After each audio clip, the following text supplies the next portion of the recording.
the impossible discovery. The James Webb Space Telescope has just made a discovery that should be impossible.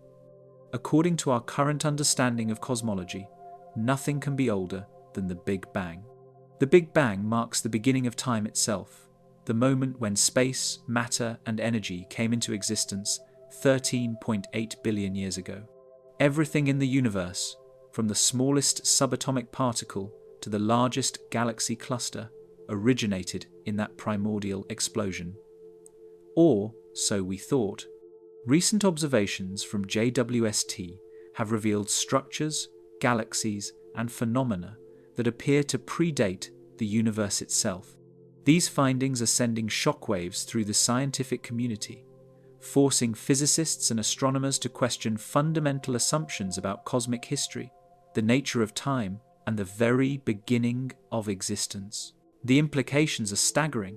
If something truly exists that is older than the Big Bang, then either our understanding of the universe's age is wrong, or the Big Bang was not the absolute beginning we believed it to be. Perhaps time existed before the Big Bang. Perhaps our universe emerged from something even more ancient. Or perhaps the observations themselves reveal a flaw in our cosmological models that we've overlooked for decades. Whatever the explanation, the discovery represents one of the most significant challenges to modern cosmology since the theory of the Big Bang was first proposed. Before we dive into the details of what JWST found and what it means, drop it in the comments below where in the world you're watching from and what time it is there. Now, settle in as we explore a discovery that could rewrite everything we know about the origin of the universe. The James Webb Space Telescope. To understand the magnitude of this discovery, we first need to appreciate the incredible capabilities of the James Webb Space Telescope. JWST is not just an incremental improvement over previous space telescopes, it represents a quantum leap in our ability to observe the distant universe.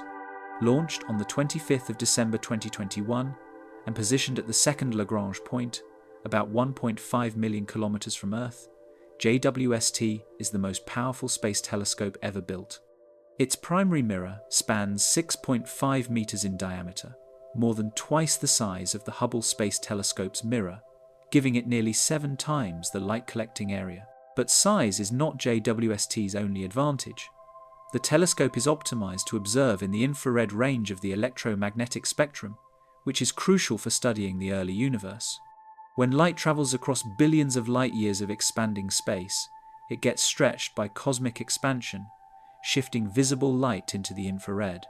This means that light from the most distant, and therefore oldest, galaxies arrives at Earth as infrared radiation. Hubble, which observes primarily invisible and ultraviolet light, could only see so far back in time.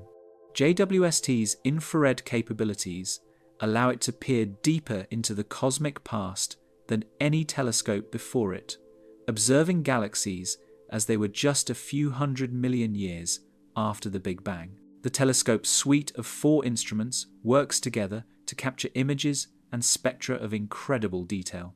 The Near-Infrared Camera, or NIRCam, serves as the telescope's primary imager, capturing stunning pictures of distant galaxies, star-forming regions, and exoplanets.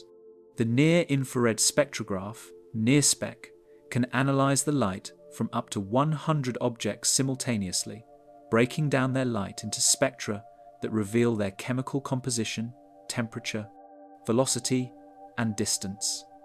The Mid-Infrared Instrument, MIRI, observes at longer wavelengths, penetrating dust clouds and revealing processes invisible to shorter wavelength observations. And the Near-Infrared Imager and Slitless Spectrograph, NIRIS, specializes in studying exoplanet atmospheres and the earliest galaxies. Operating at temperatures just above absolute zero, cooled by a massive sunshield the size of a tennis court, JWST's instruments are extraordinarily sensitive. They can detect the faint infrared glow from objects so distant that their light has been traveling toward us for more than 13 billion years. This sensitivity has enabled JWST to observe galaxies that formed when the universe was less than 300 million years old, a period known as the cosmic dawn, when the first stars and galaxies began to illuminate the darkness. The telescope's observations are already revolutionizing our understanding of cosmic history. In its first year of operation alone, JWST has captured images of unprecedented clarity, revealing intricate details in distant galaxies, nebulae, and star-forming regions. It has detected the atmospheres of exoplanets, found some of the most distant galaxies ever observed, and provided new insights into the formation of stars and planets. But among all these groundbreaking discoveries, one stands out as particularly troubling for our standard cosmological model. JWST has found galaxies that appear too old, too massive, and too well developed to fit within our timeline of cosmic history. The standard model of cosmology, to understand why JWST's recent discoveries are so shocking, we need to review the standard model of cosmology, also known as the lambda-CDM model. This model, built on decades of observations and theoretical work, describes the universe's evolution from the Big Bang to the present day. According to this framework, the universe began approximately 13.8 billion years ago in an incredibly hot, dense state.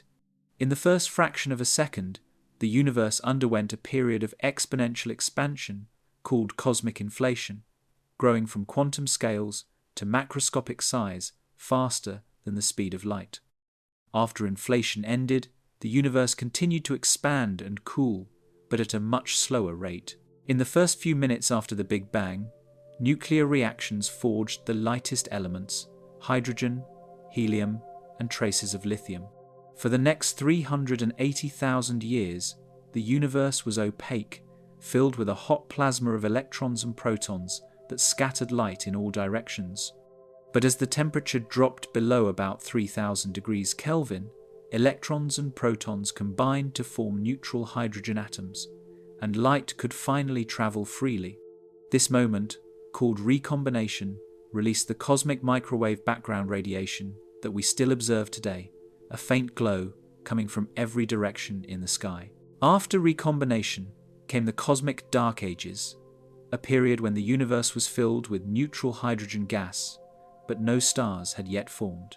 Gravity slowly pulled matter together into denser and denser clumps, and eventually, after about 100 to 200 million years, the first stars ignited. These first stars, called population 3 stars, were massive, hot, and short-lived. They contained only hydrogen and helium, with no heavier elements, because no previous generations of stars had existed to create them. When these massive stars died in supernova explosions, they scattered the first heavy elements into space, enriching the gas from which subsequent generations of stars would form. Around the same time, the first small galaxies began to assemble. According to the lambda-CDM model, structure formation proceeds hierarchically, with smaller objects forming first and gradually merging to create larger structures. Early galaxies were small, irregular, and actively forming stars.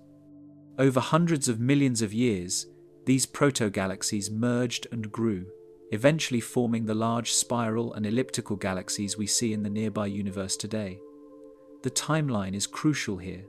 The first galaxies were not supposed to appear until at least 100 to 200 million years after the Big Bang, and they were expected to be small, dim, and relatively simple structures. The model makes specific predictions about what we should see when we look at very distant, and therefore very young, galaxies. We should see small, irregular systems with high rates of star formation, low metallicity, meaning few heavy elements, and relatively low masses. As we observe galaxies at progressively later times, we should see them growing larger and more massive, developing spiral arms or elliptical shapes, and forming stars at lower rates as they mature. This gradual assembly process is a cornerstone of modern cosmology, supported by decades of observations from telescopes like Hubble and ground-based observatories. Dark matter plays a crucial role in this picture. Although we cannot see dark matter directly, its gravitational influence shapes the distribution of ordinary matter throughout the universe. Computer simulations show that dark matter forms a cosmic web of filaments and nodes, and galaxies form where ordinary matter accumulates in the densest regions of this web. The rate at which structure grows depends on the properties of dark matter and the expansion rate of the universe, both of which are constrained by observations of the cosmic microwave background and the large-scale distribution of galaxies. Dark energy, which makes up about 68% of the universe's total energy content, also enters the picture.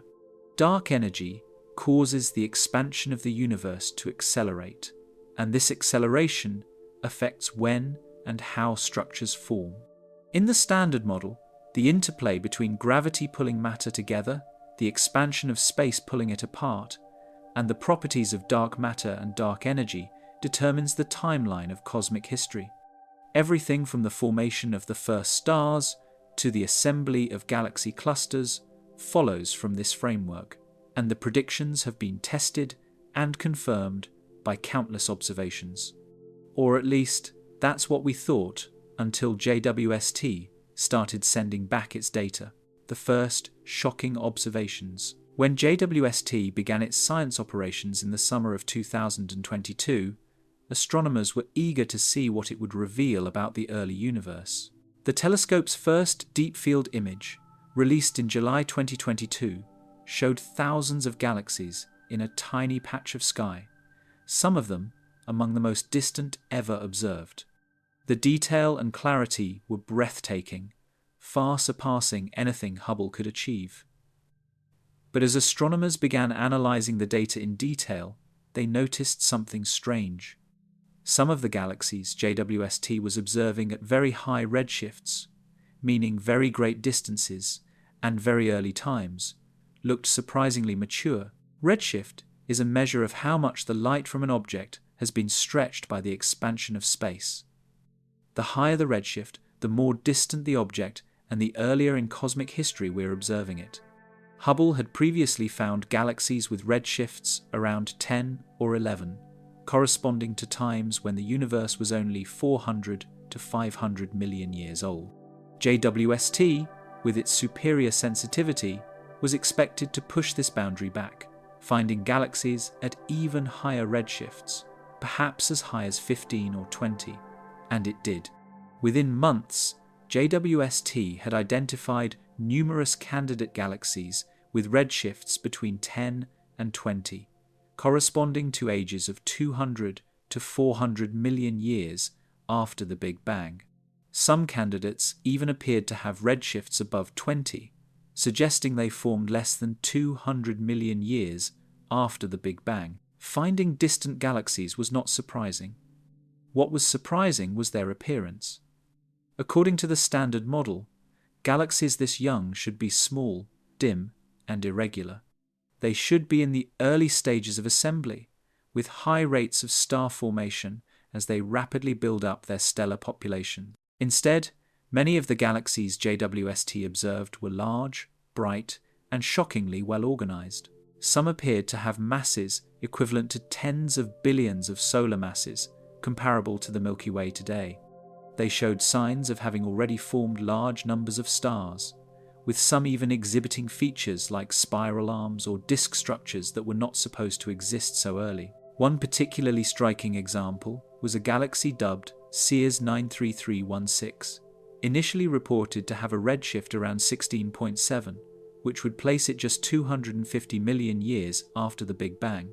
The galaxy appeared mature and massive, with a stellar mass estimated at several billion times the mass of the Sunday.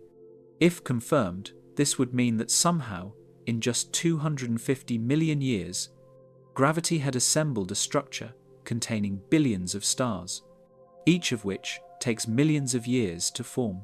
The timescales simply did not add up. Subsequent analysis has called into question the exact redshift of this particular galaxy, and it may actually be closer and less extreme than initially thought, but it was just one of many troubling cases. Another galaxy, JWST 13, was confirmed to have a redshift of about 13.2, placing it around 300 million years after the Big Bang. It too appeared surprisingly bright and massive. Spectroscopic observations, which provide more reliable redshift measurements than photometry alone, began confirming that many of these early galaxies were indeed at the extreme distances suggested by their colors. With each confirmation, the tension with the standard model grew.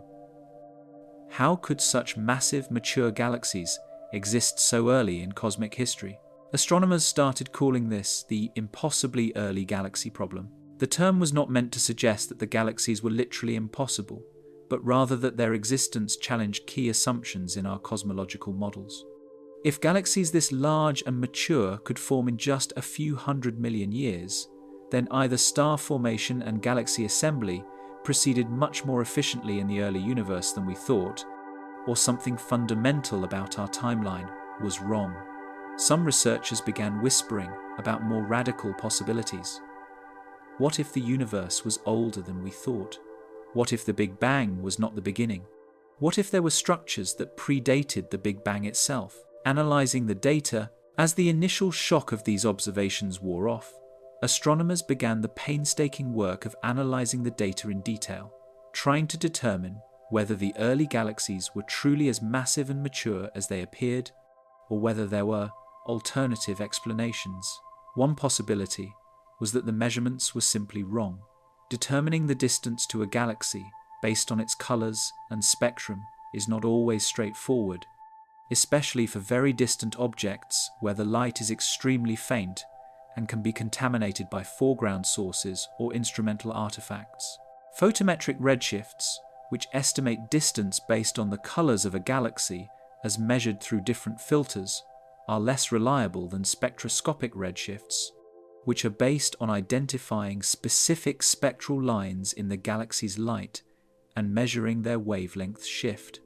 Many of the initial JWST detections relied on photometric redshifts, which can sometimes be fooled by unusual stellar populations or dust. For example, an older, dusty galaxy at a moderate distance might have colors similar to a young, dust-free galaxy at a very high redshift, leading to confusion. Spectroscopic follow-up observations were crucial for confirming the distances to these galaxies.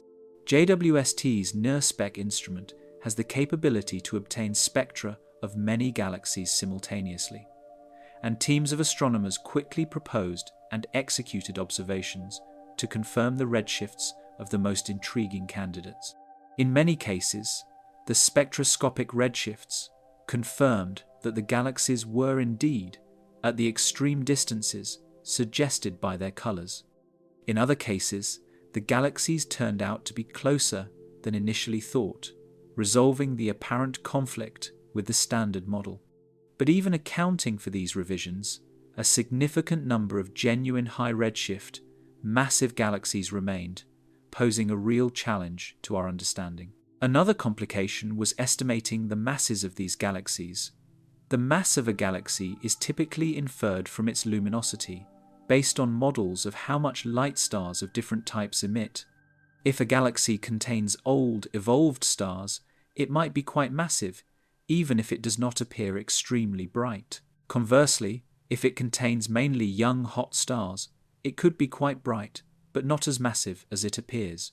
Dust can also complicate matters, absorbing and scattering starlight in ways that affect both the observed brightness and the inferred mass.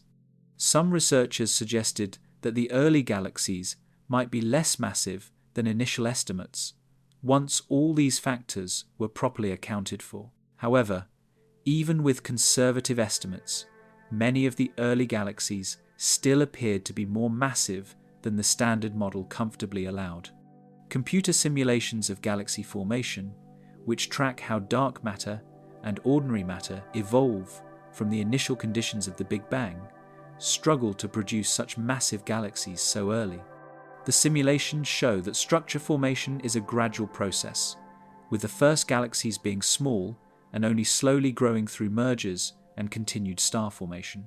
To match the JWST observations, the simulations need to be tweaked, either by increasing the efficiency of star formation, by allowing for earlier start times for structure formation, or by modifying other parameters in ways that might have broader implications for cosmology. Some astronomers propose that the early universe might have been more conducive to rapid star formation than previously thought. Perhaps the first stars formed more quickly, or perhaps they were more efficient at converting gas into stars, leaving less gas unconverted.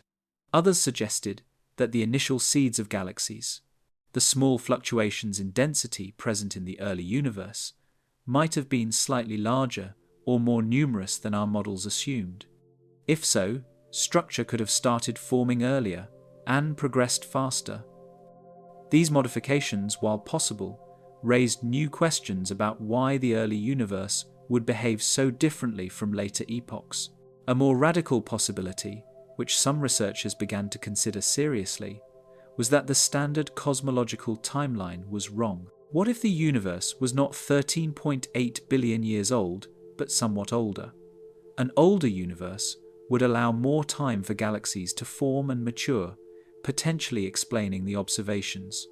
But this idea immediately ran into problems. The age of the universe is not an arbitrary parameter.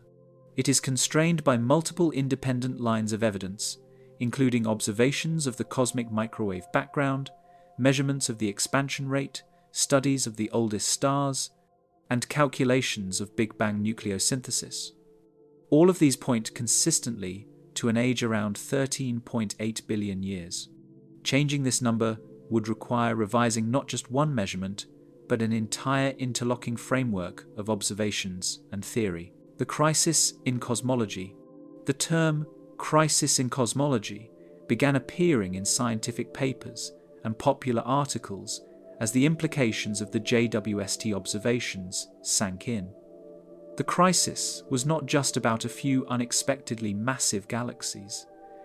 It was about the possibility that our entire cosmological framework, the lambda CDM model that had been so successful for decades, might need significant revision.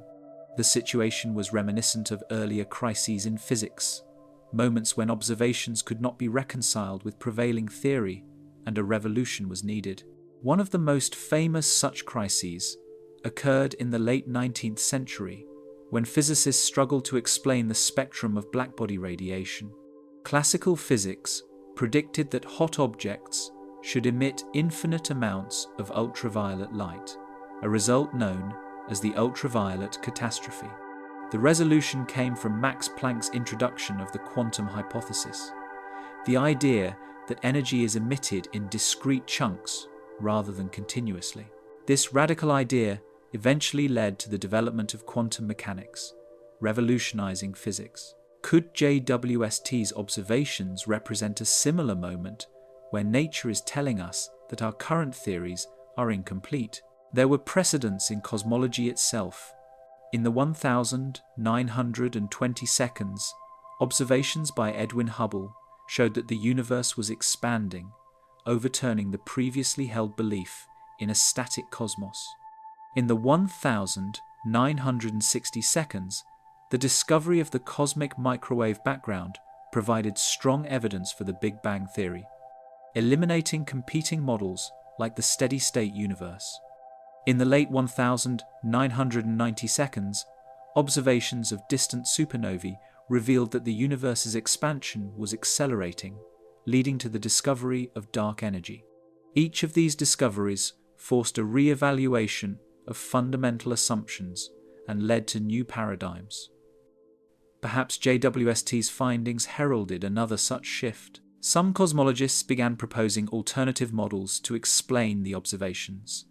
One class of models suggested modifications to the nature of dark matter. If dark matter interacted more strongly than we thought, or if it had different properties in the early universe, it might accelerate structure formation, allowing galaxies to assemble faster. Another class of models focused on dark energy, proposing that its properties might have been different in the early universe, affecting the expansion rate and the timeline of structure formation. More radically, some researchers questioned whether the Big Bang itself was truly the beginning. In standard cosmology, The Big Bang is a singularity, a point where density and temperature were infinite, and the laws of physics, as we know them, break down. General relativity predicts this singularity, but it is widely believed that a complete theory of quantum gravity would replace the singularity with something more physical. Perhaps the Big Bang was not a beginning, but a transition, a bounce from a previous contracting phase, or an emergence from a more fundamental, pre-existing state. If so, then structures or patterns from before the Big Bang might have influenced the formation of galaxies afterward, potentially explaining why some galaxies appear older than expected. Cyclic cosmologies, in which the universe undergoes repeated cycles of expansion and contraction, have been proposed by various theorists over the years. In these models, the Big Bang is just one event in an infinite series, and information or structure from previous cycles might persist in some form. String theory also allows for scenarios where our universe is a brane in a higher dimensional space, and interactions with other branes or structures in the bulk could affect cosmic history in ways not accounted for in standard models. These ideas are speculative, but the JWST observations were prompting some cosmologists to take them more seriously. Another possibility was that the Hubble constant, the current expansion rate of the universe, might be different from what we thought. There has been an ongoing tension in cosmology between measurements of the Hubble constant from the cosmic microwave background and measurements from nearby supernovae and other distance indicators. The two methods give values that differ by several percent, more than can be explained by measurement uncertainties. If the higher value from local measurements is correct, it might imply a younger age for the universe and a faster expansion, which could affect the timeline of structure formation. However, resolving this tension in a way that also explains the early massive galaxies is not straightforward. Some physicists even began to question whether the speed of light or other fundamental constants might have been different in the early universe. If physical constants were variable, many of our assumptions about cosmic history would need to be revisited. This idea, known as variable speed of light cosmology, has been proposed before to address other cosmological puzzles, but it remains highly controversial and lacks strong empirical support. Still, the JWST observations were forcing the community to consider ideas that might once have seemed too speculative. But before we continue exploring these radical possibilities, I want to thank today's sponsor, Audible. Understanding the complexities of cosmology and the discoveries being made by JWST requires diving deep into the science, and there's no better way to learn than by listening to audiobooks from experts in the field. Audible offers an incredible selection of science books, from classics like A Brief History of Time by Stephen Hawking, to cutting-edge explorations of cosmology, quantum mechanics, and astrophysics. Whether you're commuting, exercising, or just relaxing, Audible lets you turn any moment into a learning opportunity. I've been listening to books about the early universe and the latest findings from JWST, and it's been fascinating. Plus, Audible members get access to exclusive sales and discounts, as well as a selection of Audible originals. Right now, you can try Audible free for 30 days. Just visit audible.com/spacedust or text spacedust to 500 to get started. That's audible.com/spacedust or text spacedust to 500 for your free trial. Now, let's get back to the mystery of what JWST might have discovered. What if the universe is older? One of the most straightforward ways to resolve the tension between JWST's observations and the standard model would be if the universe was simply older than we think. If the Big Bang occurred not 13.8 billion years ago, but say 15 or 16 or even 20 billion years ago, then there would be more time for galaxies to form and mature, and the early massive galaxies would not be as surprising. But changing the age of the universe is not a simple matter. The 13.8 billion year age is not based on a single measurement, but emerges from a comprehensive set of interlocking observations and calculations. The age of the universe is calculated from the expansion rate measured by the Hubble constant and the history of that expansion, which depends on the composition of the universe in terms of matter, and dark energy. The cosmic microwave background provides a snapshot of the universe at 380,000 years old, and the patterns in the CMB allow us to infer the expansion history and thus the total age. The measurements from the Planck satellite, which mapped the CMB in exquisite detail, give an age of 13.797 billion years, with an uncertainty of only about 20 million years. This is remarkably precise. Independent checks come from the ages of the oldest stars. Globular clusters, dense collections of ancient stars found in the halos of galaxies, contain stars that are among the oldest in the universe. By studying the properties of these stars and comparing them to models of stellar evolution, astronomers can estimate their ages. The oldest globular cluster stars appear to be around 12 to 13 billion years old, consistent with a universe age of 13.8 billion years. If the universe was significantly older, we would expect to find stars that are also older, but we do not. Big Bang nucleosynthesis provides another constraint. In the first few minutes after the Big Bang, nuclear reactions produced helium, deuterium, and lithium in specific ratios that depend on the density of ordinary matter and the expansion rate. Observations of the abundances of these elements in the universe today match the predictions of nucleosynthesis for a universe with the standard age and composition. Changing the age of the universe would alter these predictions, potentially bringing them into conflict with observations. The expansion history of the universe can also be traced using observations of distant supernovae, which serve as standard candles. By measuring how the brightness of supernovae changes with redshift, astronomers can map out how the universe has expanded over time. These observations led to the discovery of dark energy in 1998 and are consistent with the standard age of 13.8 billion years. If the universe were older, the supernova data would need to be reinterpreted, which would have implications for our understanding of dark energy. Given all these interlocking constraints, simply asserting that the universe is older is not viable without a comprehensive revision of many aspects of cosmology. Some researchers have tried to explore whether specific modifications to the standard model could accommodate an older age while still fitting the other data. For example, if dark energy behaved differently in the past, it might alter the expansion history in ways that could increase the age. But such modifications need to be carefully tested against all available observations, and so far, no one has found a version that works smoothly. Another approach is to question whether the speed of light or other fundamental constants were different in the early universe. If light travelled faster in the past, then the relationship between distance, time, and the expansion of the universe would be altered, potentially allowing for an older age. However, changing fundamental constants introduces a host of new problems and requires new physics that we do not currently have evidence for.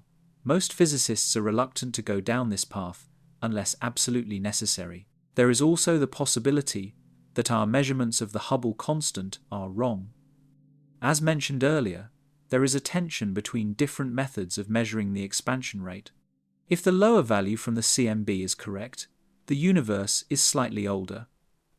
If the higher value from local measurements is correct, it is slightly younger. But the difference is only a few 100 million years, not enough to explain galaxies that appear to need several billion years to form. Resolving the Hubble tension might help, but it is unlikely to solve the early galaxy problem on its own. Alternatives to the Big Bang: if the universe is not older than we think, then perhaps the Big Bang itself was not the absolute beginning. This idea, once relegated to the fringes of cosmology, is gaining renewed attention in light of JWST's observations.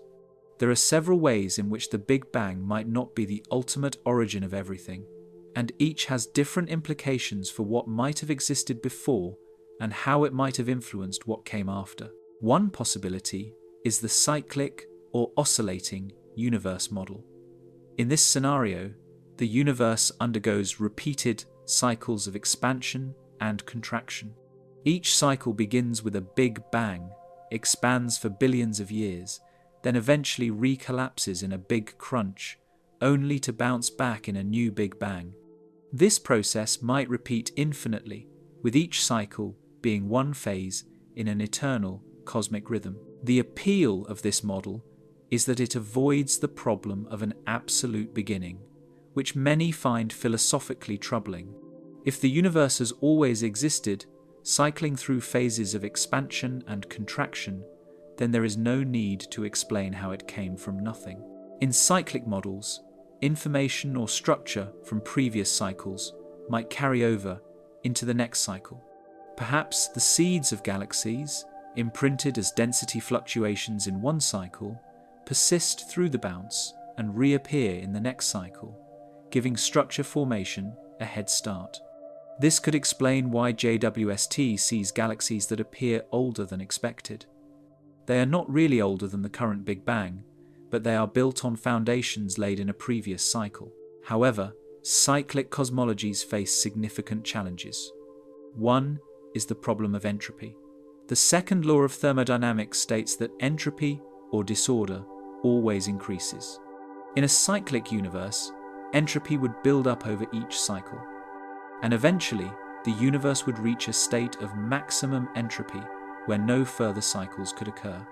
Some cyclic models try to address this by proposing mechanisms that reset entropy during the bounce, but these mechanisms are not well understood. Another model is the ekpyrotic scenario, inspired by string theory. In this model, our universe is a three-dimensional brain embedded in a higher dimensional space, and the Big Bang was the result of a collision between our brain and another brain. Before the collision, both brains existed independently, possibly for an indefinite time. The collision released enormous energy, which we perceive as the Big Bang, but the brains themselves might be much older. Structures, or fields on the brains, before the collision could influence the initial conditions of our universe, potentially affecting galaxy formation. The ekpyrotic model makes predictions about the patterns of fluctuations in the cosmic microwave background, and so far, observations are consistent with it, though they do not provide definitive proof. Eternal inflation, which we discussed in the previous video about what lies beyond the universe, also offers a way in which the Big Bang might not be the ultimate beginning.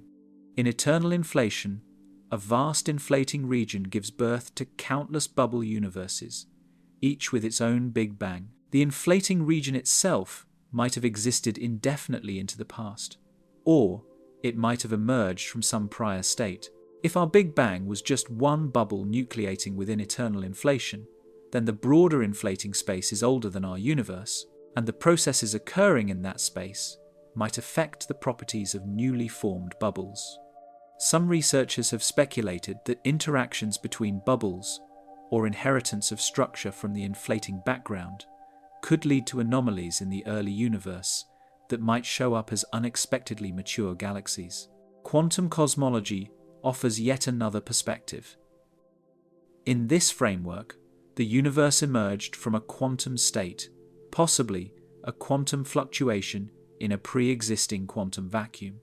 The concept of before the Big Bang might not even make sense in a conventional way, because time itself is a quantum variable that only becomes well-defined after the universe reaches a certain size.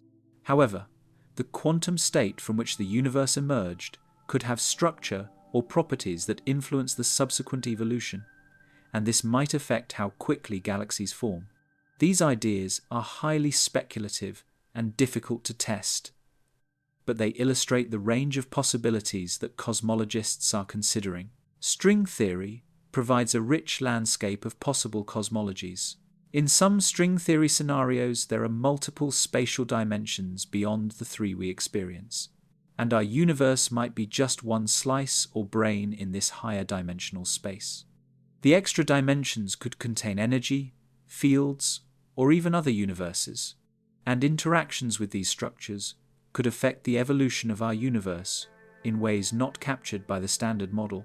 Some string theorists have proposed that the Big Bang was a transition from a pre-Big Bang phase governed by different physics, and that relics or echoes from that phase might be detectable in the early universe. All of these alternatives to the standard Big Bang picture are speculative, and none has been definitively proven.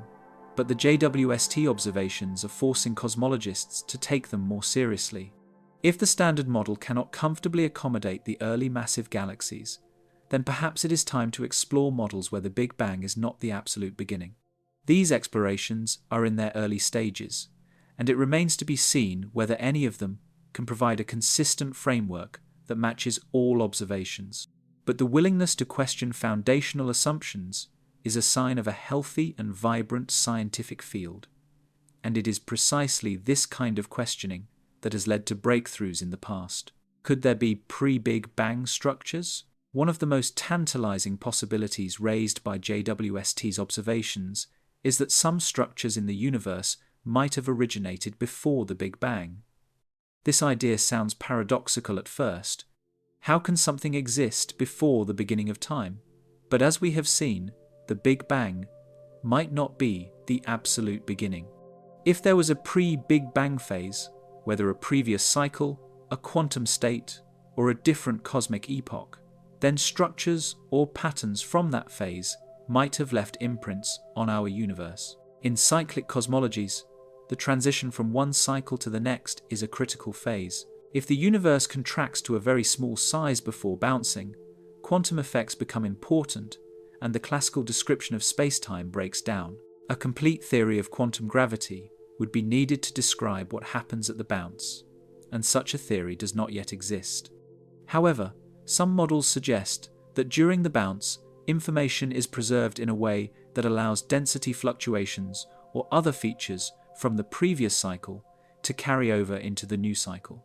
These seed fluctuations could then serve as the starting points for structure formation, giving galaxies a head start.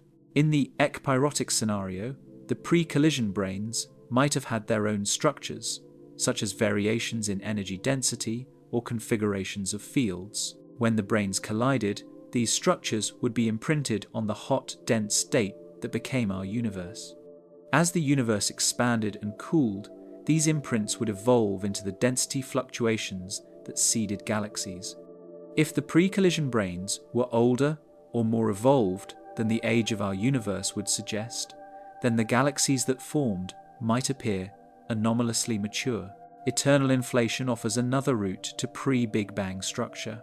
In this framework, the inflating region that gave birth to our bubble universe might have had variations in its properties, such as fluctuations in the inflaton field, the field driving inflation. These fluctuations could be inherited by the bubble, affecting the initial conditions for structure formation. Moreover, if our bubble collided with another bubble, the collision could leave a distinctive signature, perhaps enhancing structure formation in certain regions and leading to the early appearance of massive galaxies. Some cosmologists have speculated about even more exotic possibilities. For example, if there are extra dimensions, structures in those dimensions might cast shadows or have effects on our three-dimensional universe. These effects could manifest as anomalies in the distribution or properties of galaxies. Alternatively, if our universe is part of a multiverse, quantum entanglement or other connections between different universes might allow information to leak from one universe to another, influencing the evolution of galaxies in ways we do not yet understand. Testing these ideas is extremely challenging. Most of them make predictions that are either very subtle or very difficult to distinguish from alternative explanations. However, JWST's detailed observations of the early universe provide a new testing ground. By measuring the masses, star formation rates, chemical compositions, and morphologies of early galaxies, astronomers can compare the data to predictions from different models. If a particular model consistently does a better job of matching the observations, it gains credibility. Conversely, If all models struggle to fit the data, it might indicate that we need even more radical ideas. One promising avenue is to look for statistical patterns in the distribution of early galaxies. If pre-Big Bang structures influence galaxy formation, there might be correlations or anomalies that differ from what the standard model predicts. For example, if certain regions of the sky have an unusually high density of early massive galaxies, it might indicate a localized enhancement due to pre-Big Bang effects.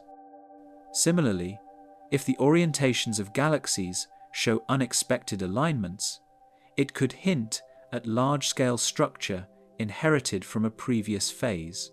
Another approach is to search for relics of pre-Big Bang physics in the cosmic microwave background. While the CMB is primarily a snapshot of the universe at 380,000 years old, it might contain subtle imprints from earlier epochs, including the pre-Big Bang phase. Anomalies such as the cold spot, a surprisingly large cool region in the CMB, have been debated for years, with some researchers suggesting they might be due to exotic effects like bubble collisions or topological defects. Improving measurements of the CMB and developing more sophisticated analysis techniques might reveal additional clues. The possibility of pre-Big Bang structures is still highly speculative, and most cosmologists remain skeptical. The standard Big Bang model has been extraordinarily successful, and overturning it would require overwhelming evidence. However, the JWST observations are at least raising the question, and in science, asking the right questions is often the first step toward new discoveries. Whether or not structures older than the Big Bang truly exist, the search for them is pushing the boundaries of our understanding and leading to new insights into the nature of time, space, and the origin of the cosmos, the role of dark matter and dark energy. Any explanation for the early massive galaxies observed by JWST must account for the roles of dark matter and dark energy, the two dominant components of the universe's mass energy content. Dark matter provides the gravitational scaffolding for structure formation, while dark energy drives the accelerated expansion that affects the growth of structures.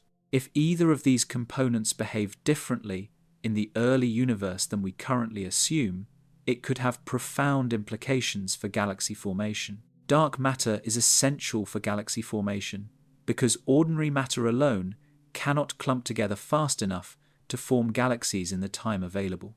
Photons and ordinary matter were tightly coupled in the early universe, and this coupling resisted gravitational collapse. Dark matter, which does not interact with photons, could begin clumping earlier, creating potential wells into which ordinary matter could fall once the universe became transparent. This head start is crucial for explaining how galaxies formed as early as they did. However, the standard model assumes that dark matter is cold, meaning it moves slowly compared to the speed of light, and that it is collisionless, meaning dark matter particles do not interact with each other or with ordinary matter, except through gravity.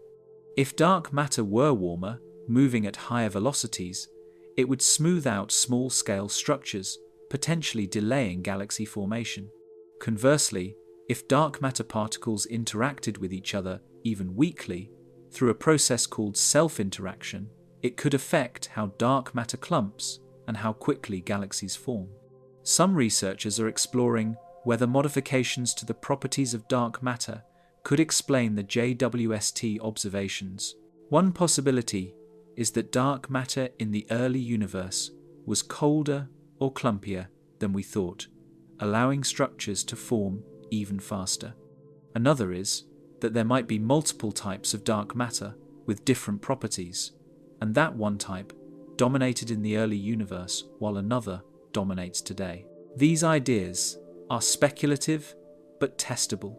If different dark matter physics were at play in the early universe, it might leave signatures not only in galaxy formation, but also in the cosmic microwave background and in the distribution of dark matter in galaxies today.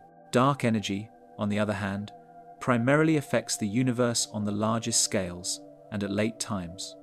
In the Standard Model, dark energy is a cosmological constant, a form of energy with constant density that causes the expansion of the universe to accelerate. This acceleration began relatively recently, around 5 billion years ago, and has been growing ever since. Before that, the universe's expansion was decelerating, slowed by the gravitational attraction of matter. However, some models propose that dark energy might not be a cosmological constant, but a dynamical field called quintessence, whose energy density changes over time. If dark energy were stronger or had different properties in the early universe, it could have affected the expansion rate and the timeline of structure formation.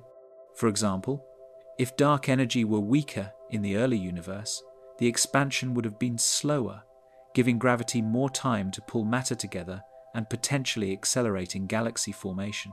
Alternatively, if dark energy was stronger in the early universe before decreasing to its current value, it might have affected the initial conditions for structure formation. Some models propose that dark energy and dark matter might be coupled, with interactions between them affecting how structures grow. If such interactions were stronger in the early universe, they could have enhanced structure formation in ways not captured by the Standard Model. Another exotic possibility is that dark energy and dark matter are both manifestations of a more fundamental field or phenomenon that we do not yet understand. Some theories propose a unified dark sector, where dark matter and dark energy arise from different aspects of the same underlying physics.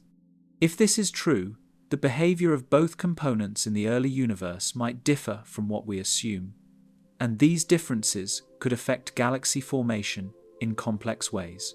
Testing these ideas requires comparing detailed models against observations. JWST's data on early galaxies provides crucial constraints, but other observations are also important.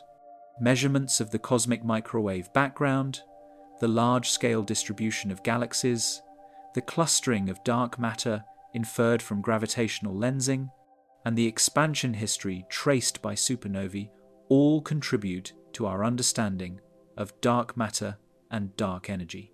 By combining all these data, cosmologists can test whether modifications to the standard picture of dark matter and dark energy can explain the early massive galaxies without coming into conflict with other observations. The Hubble tension. One of the most significant ongoing puzzles in cosmology is the Hubble tension, a discrepancy between different measurements of the universe's current expansion rate.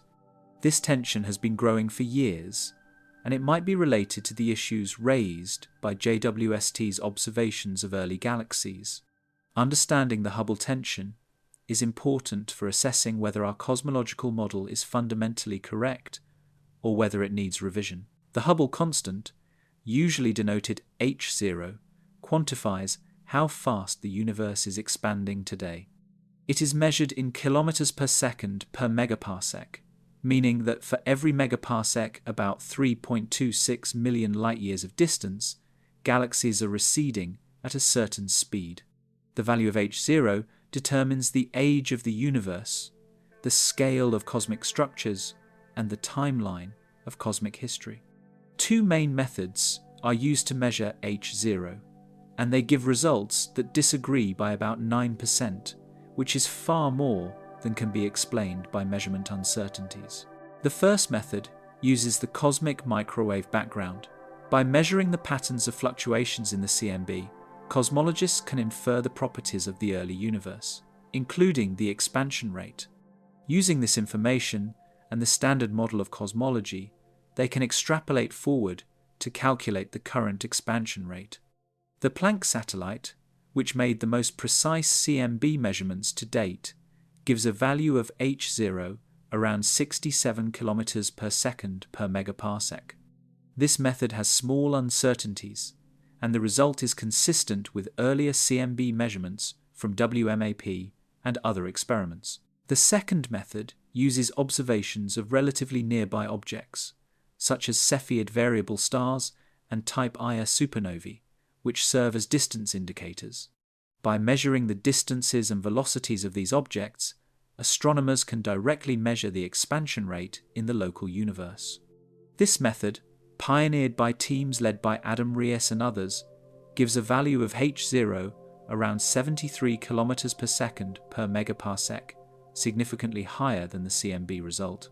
This discrepancy, around 9%, is highly significant statistically, and has persisted despite efforts to refine both measurements. The Hubble tension suggests that either one of the measurements is wrong, or the standard model of cosmology is incomplete.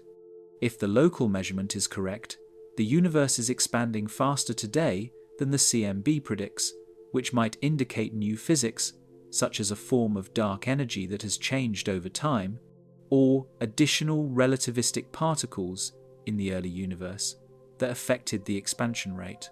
If the CMB measurement is correct, then there might be systematic errors in the local distance measurements, though this seems increasingly unlikely given the care with which those measurements have been made.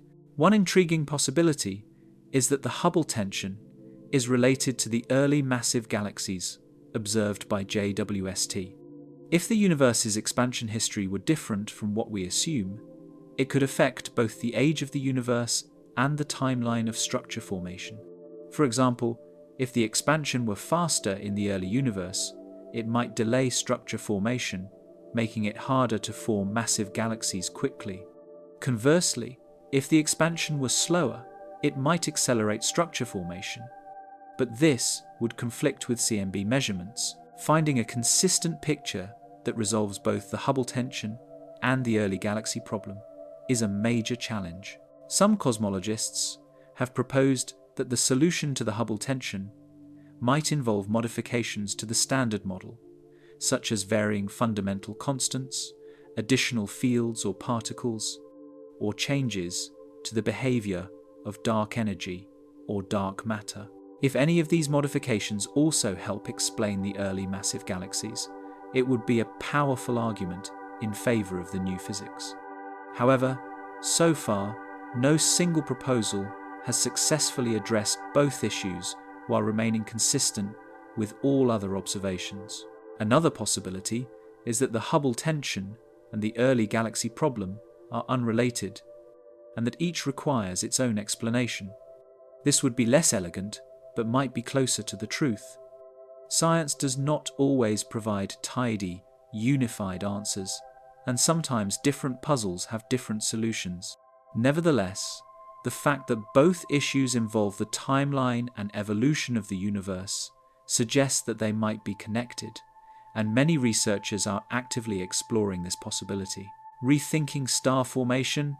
One of the key questions raised by JWST's observations is whether our understanding of star formation in the early universe is correct. Stars are the building blocks of galaxies, and the rate at which they form determines how quickly galaxies can grow in mass. If star formation was more efficient in the early universe than we thought, it might explain how galaxies became so massive so quickly. In the standard picture, star formation occurs when clouds of gas collapse under their own gravity. As the gas becomes denser, it heats up, and eventually the core becomes hot enough for nuclear fusion to ignite, giving birth to a star.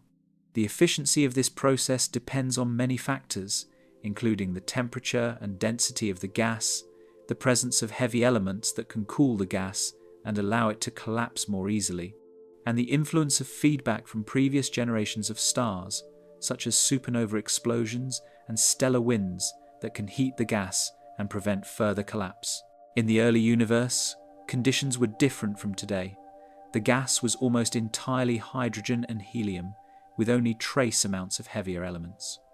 This low metallicity means that the gas could not cool as efficiently as gas today, which contains carbon, oxygen, and other elements that radiate energy effectively. As a result, the first stars, called population 3 stars, are thought to have been very massive, perhaps hundreds of times the mass of the Sunday. These massive stars burn through their fuel quickly, living only a few million years before exploding as supernovae. The supernovae from population The stars enriched the surrounding gas with heavy elements, making subsequent generations of stars, called population 2 and population 1 stars, more like the stars we see today. The transition from population 3 to population 2 star formation is a critical phase in cosmic history, and our understanding of this transition is based on theoretical models and computer simulations. Since we have not yet directly observed population 3 stars, JWST's observations suggest that star formation in the early universe might have been even more vigorous than we thought. Some of the early galaxies show evidence of forming stars at rates of hundreds or even thousands of solar masses per year, far higher than typical rates in galaxies today. If these rates are sustained for even a few 100 million years, they could build up stellar masses of tens of billions of solar masses, comparable to the Milky Way. But sustaining such high star formation rates requires a continuous supply of gas, and it also raises questions about why star formation was so efficient. One possibility is that the initial mass function, the distribution of stellar masses at birth, was different in the early universe. If more low-mass stars formed relative to high-mass stars, then a given amount of gas could produce more total stellar mass. Low-mass stars also live much longer than high-mass stars, so they would contribute to the galaxy's mass for billions of years. However, changing the initial mass function has other implications, such as affecting the chemical enrichment and the light output of galaxies, and these need to be checked against observations. Another factor is feedback. Massive stars and supernovae release enormous amounts of energy, which can heat the surrounding gas and drive winds that blow gas out of the galaxy. This negative feedback can suppress star formation, limiting how fast galaxies can grow.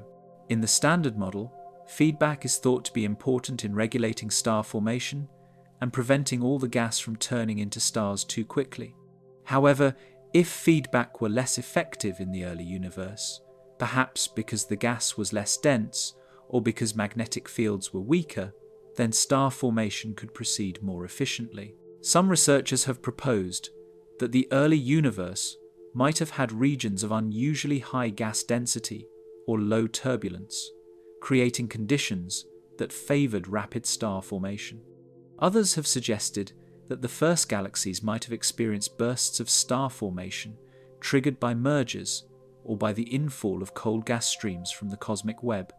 These bursts could temporarily push star formation rates to very high values, allowing galaxies to accumulate mass quickly. JWST's spectroscopic capabilities are allowing astronomers to study the properties of early galaxies in detail, including their star formation rates, metallicities, and the presence of emission lines that indicate active star formation. By comparing these observations to models, researchers can test whether standard assumptions about star formation hold in the early universe or whether modifications are needed. Early results suggest that star formation might indeed have been more efficient, but more data is needed to draw firm conclusion. Could primordial black holes explain the observations? An intriguing and somewhat speculative idea is that primordial black holes might play a role in the early massive galaxies observed by JWST. Primordial black holes are hypothetical black holes that formed in the very early universe, not from collapsing stars, but from density fluctuations in the hot, dense plasma shortly after the Big Bang. If such black holes exist, they could have influenced galaxy formation in interesting ways. In the standard picture, supermassive black holes, with masses of millions to billions of times the Sun, reside at the centers of most galaxies, including our own Milky Way. These black holes are thought to have grown over cosmic time through the accretion of gas and through mergers with other black holes. However, JWST has observed some galaxies at very high redshifts that appear to host supermassive black holes already, when the universe was less than 1 billion years old. Growing such massive black holes so quickly is challenging within the Standard Model, and it has led to renewed interest in alternative formation mechanisms, including primordial black holes. If primordial black holes, with masses of thousands or even millions of solar masses formed in the early universe, they could serve as seeds for the supermassive black holes we see today. These seed black holes could begin accreting gas immediately, growing rapidly, and providing the nuclei around which galaxies assemble. Moreover, the gravitational pull of primordial black holes could help pull ordinary matter together, accelerating the formation of galaxies. If there were many primordial black holes scattered throughout the early universe, they could act as catalysts for structure formation, helping to explain the early appearance of massive galaxies. Primordial black holes could also contribute to the dark matter in the universe. If they formed in sufficient numbers and with the right mass range, they could account for some or all of the missing mass that we attribute to dark matter. This would be an elegant solution, avoiding the need for new exotic particles. However, observations place strong constraints on the abundance of primordial black holes. Gravitational lensing, the disruption of binary stars, and the effects on the cosmic microwave background all limit how many primordial black holes can exist at various mass scales. Current constraints suggest that primordial black holes cannot account for all of dark matter, but they might make up a fraction. Another way primordial black holes could affect early galaxies is through their influence on star formation. When a black hole accretes gas, it releases energy in the form of radiation and jets. This energy can heat the surrounding gas, either suppressing star formation through negative feedback or, in some cases, triggering star formation by compressing the gas. The interplay between black hole growth and star formation is complex, and simulations are only beginning to explore how it might play out in the early universe. JWST's observations of active galactic nuclei, the luminous regions around accreting supermassive black holes, in high redshift galaxies are providing new insights into how black holes and galaxies co-evolve. Some early galaxies show signatures of powerful AGN, indicating that their central black holes were already growing rapidly. If some of these black holes originated as primordial black holes, it might help explain their early appearance. However, distinguishing between black holes that grew from stellar remnants and those that formed primordially is difficult, and more observations are needed. The idea that primordial black holes might explain JWST's observations is speculative and faces significant challenges. Forming primordial black holes requires specific conditions in the early universe, such as large density fluctuations, and such conditions might leave other signatures that we have not yet seen. Moreover, even if primordial black holes exist, it is not clear that they would be distributed in a way that consistently produces the patterns of early galaxy formation that JWST observes. Nevertheless, the hypothesis is worth exploring, and it adds another layer to the rich tapestry of ideas being considered to explain the data. The role of reionization, the epoch of reionization, is another critical phase in cosmic history that might be relevant to the early massive galaxies observed by JWST.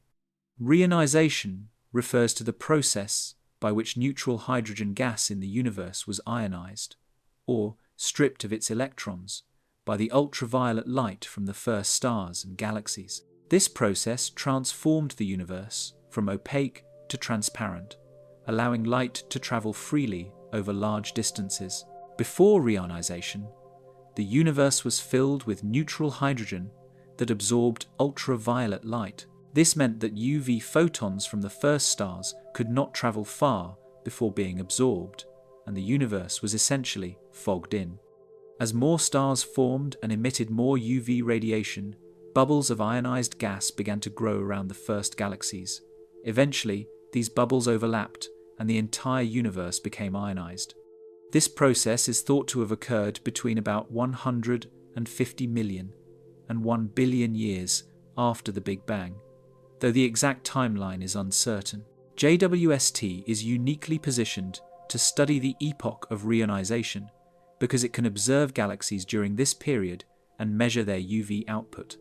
By studying the spectra of these galaxies, astronomers can determine how much ionizing radiation they are producing and how far that radiation can travel before being absorbed. Early results suggest that the first galaxies might have been more efficient at ionizing their surroundings than previously thought, producing more UV photons per unit of star formation. The efficiency of reionization depends on several factors, including the number of stars being formed, the fraction of UV photons that escape from galaxies rather than being absorbed by dust or gas within the galaxy, and the clumpiness of the intergalactic medium. If galaxies were more effective at ionizing the universe, it might indicate that they were forming stars more vigorously, or that their structure allowed more radiation to escape. This could be related to why some early galaxies appear so massive. Reionization also affects the growth of galaxies. Once the universe is ionized, the gas in the intergalactic medium is heated, making it harder for small galaxies to accrete gas and form stars.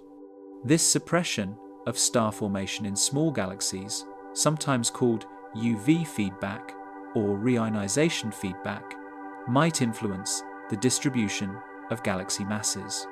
If reionization occurred earlier or more rapidly than expected, it could alter the timeline of galaxy formation and affect which galaxies grow large and which do not. JWST's observations of the reionization epoch are providing crucial data for understanding this process. By measuring the ionization state of the gas around early galaxies and studying how the ionized fraction changes with time, astronomers can reconstruct the history of reionization and test models of how it proceeds. If the observations show that reionization was driven by galaxies that were more massive or more numerous than expected, it would support the idea that galaxy formation in the early universe was unusually efficient. There is also the possibility that reionization was not uniform across the universe. Different regions might have been ionized at different times depending on the local density of galaxies and the efficiency of ionizing radiation. If some regions were ionized earlier, it might create conditions that favored more rapid galaxy growth in those regions, leading to a patchwork of environments with varying rates of structure formation. JWST's wide-field surveys are beginning to map out the spatial distribution of early galaxies, and this data will help test whether reionization was indeed patchy, and whether this patchiness is linked to the observed variation in galaxy properties, alternative explanations, and systematics. As the debate over JWST's early galaxy observations continues, it is important to consider alternative explanations that do not require radical changes to cosmology. Science progresses by rigorously testing hypotheses and ruling out mundane explanations before accepting extraordinary ones.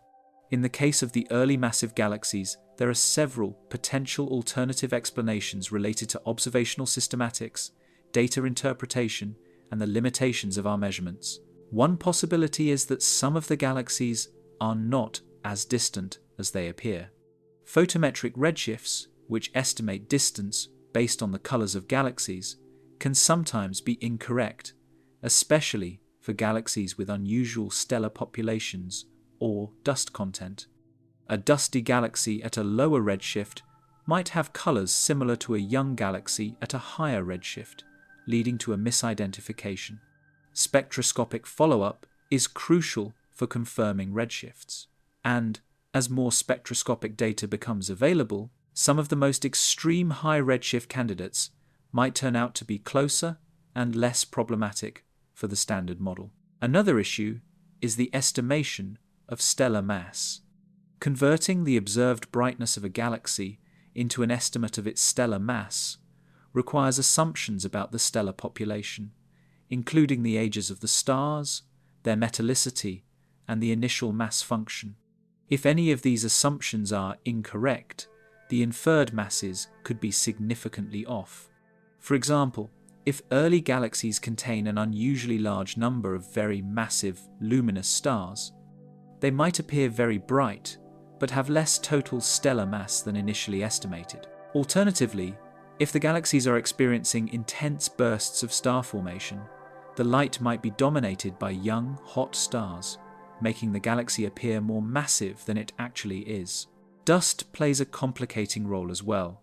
Dust absorbs and scatters light, particularly at shorter wavelengths, and can affect both the observed colors and the total luminosity of a galaxy.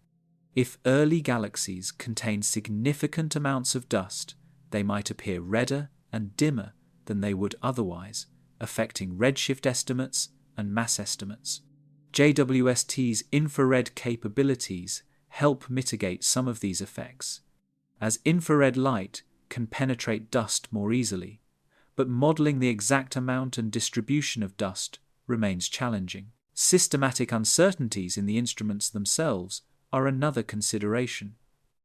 JWST is a new and complex observatory, and understanding its calibration and performance is an ongoing process. Small errors in the calibration of filters, detectors, or data processing pipelines could introduce biases that affect the inferred properties of galaxies. The JWST team has worked meticulously to characterize and correct for these effects. But with such faint and distant objects, even small uncertainties can have significant impact. As the mission progresses and more data is collected, our understanding of these systematics will improve. There is also the possibility of selection effects. JWST is observing a relatively small number of fields, and it is possible that the early massive galaxies it has found are rare outliers rather than representative of the general population. If so, then the tension with the standard model might be less severe than it appears.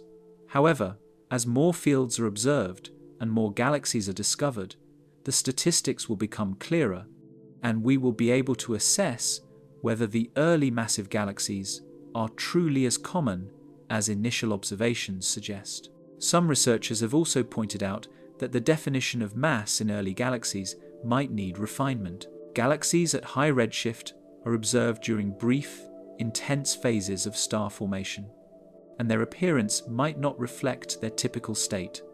If we are catching them during exceptional bursts, the inferred masses might not be representative of their average over time. Moreover, the processes of galaxy assembly, including mergers and accretion, are stochastic and variable, and it is possible that some galaxies experience rapid early growth followed by slower evolution. Despite these alternative explanations, the growing body of observations from JWST makes it increasingly difficult to dismiss the early massive galaxies as mere artifacts or outliers. Multiple independent teams have identified similar trends, and spectroscopic confirmations are accumulating. While some individual cases might be explained by observational systematics, the overall pattern suggests a real challenge to the standard model. The scientific community is right to be cautious and to demand rigorous confirmation. But the evidence is building that something interesting and potentially revolutionary is happening.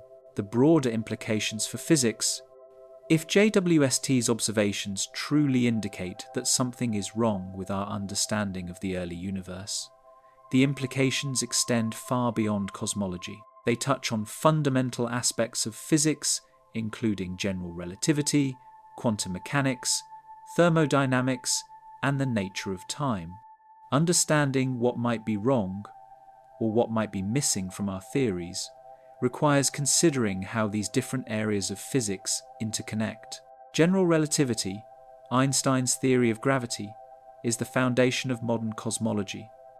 It describes how matter and energy curve space-time, and it predicts how the universe expands and evolves.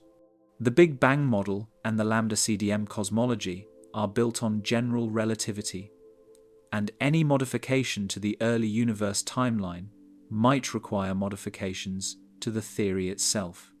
This does not necessarily mean that general relativity is wrong. It has been tested extensively and has passed every test with flying colours, but it might be incomplete, especially at the extreme conditions of the very early universe or near singularities. Quantum mechanics also plays a crucial role in the early universe. At the tiniest scales and highest energies, quantum effects dominate, and the classical description of space-time provided by general relativity breaks down. A complete theory of quantum gravity, which would unify general relativity and quantum mechanics, is one of the holy grails of theoretical physics. If such a theory predicts new phenomena in the early universe, such as a bouncing cosmology or a pre-Big Bang phase, it might resolve the tensions raised by JWST's observations. Several approaches to quantum gravity, including string theory, loop quantum gravity, and asymptotic safety, offer possible frameworks, though none has been definitively confirmed. Thermodynamics and statistical mechanics are also relevant. The second law of thermodynamics states that entropy or disorder always increases, and this law has profound implications for the arrow of time and the evolution of the universe. If the universe undergoes cycles, as some models propose, the accumulation of entropy becomes an issue. Each cycle should end with higher entropy than the previous one, and eventually the universe would reach maximum entropy and no further cycles could occur. Some cyclic models propose mechanisms to reset entropy during the bounce, but these mechanisms are speculative and not well understood. The nature of time itself might need to be reconsidered. In general relativity, time is a dimension of space-time, inextricably linked with space. The Big Bang represents a boundary of space-time where time begins. But some theories suggest that time might have existed before the Big Bang, either as a different kind of time or as part of a more fundamental structure from which space-time emerges. If time is an emergent phenomenon, arising from more fundamental quantum or informational principles, then the concept of before the Big Bang might be meaningful in ways that current theories do not capture. The implications also extend to the philosophy of science and the nature of scientific explanation. If we conclude that the Big Bang was not the absolute beginning, it raises the question of what preceded it and whether we can ever know. There might be fundamental limits to what we can observe or measure, not just due to technological constraints, but due to the nature of causality and the structure of space-time. This touches on deep philosophical issues about the scope and limits of human knowledge. Moreover, if the laws of physics were different in a pre-Big Bang phase, it raises questions about the constancy and universality of physical laws. Are the laws of physics eternal and unchanging, or are they contingent, emerging from more fundamental principles that might vary from one cosmic phase to another? These questions have been debated by philosophers and scientists for centuries, but the JWST observations are giving them a new urgency and a new empirical context. The future of JWST and next-generation observatories, JWST's mission is still in its early stages, and the telescope is expected to operate for many years to come, barring any unforeseen technical issues. As more data is collected, our understanding of the early universe will continue to evolve, and the mystery of the early massive galaxies will hopefully become clearer. But JWST is not the only telescope that will contribute to this effort. A new generation of observatories, both on the ground and in space, is being planned and built, and these instruments will provide complementary data that will help test and refine our theories. One of the most anticipated ground-based projects is the Extremely Large Telescope, or ELT, being constructed in Chile. With a primary mirror 39 meters in diameter, the ELT will be the largest optical and infrared telescope ever built. It will have the resolution to study individual stars and star clusters in distant galaxies, providing insights into the stellar populations and star formation histories of early galaxies. The ELT will also be able to measure the velocities and dispersions of stars and gas in these galaxies, helping to determine their masses and dynamics more accurately. Another major ground-based facility is the 30-meter telescope, or TMT, which is planned for construction in Hawaii. Like the ELT, the TMT will have a very large mirror and will be optimized for high-resolution observations at optical and infrared wavelengths. Together, these giant telescopes will complement JWST by providing detailed follow-up observations of the galaxies that JWST discovers. They will also be able to observe a broader range of wavelengths, including the optical range, where certain spectral lines are found, providing additional information about the chemical composition and physical conditions in early galaxies. In space, several new observatories are in various stages of planning. The Nancy Grace Roman Space Telescope, formerly known as JWST, is scheduled to launch in the mid-2022. Roman will have a field of view much larger than JWST's, allowing it to survey large areas of the sky and discover many more high redshift galaxies. Its capabilities in infrared imaging and spectroscopy will complement JWST, and together they will provide a more complete census of early galaxies and their properties. Further into the future, concepts for even more ambitious space telescopes are being discussed.